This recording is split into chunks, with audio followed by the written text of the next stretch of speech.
তো আমরা এখন উঠছি ধাউলিতে শিব মন্দিরে, তারপর এখান থেকে যাব হচ্ছে বুদ্ধদেব টেম্পলে।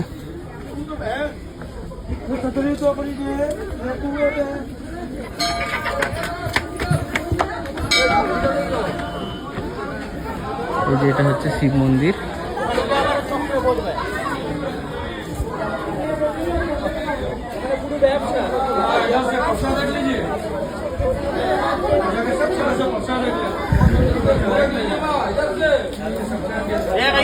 चप्पल का बाहर रखिए, चप्पल मेरे बाहर रखिए।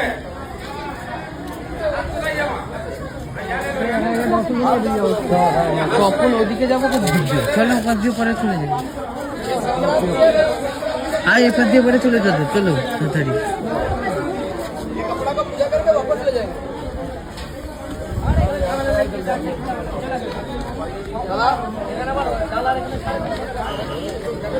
চলে আসো, টাকা খেয়ে হ্যাঁ ওই জন্য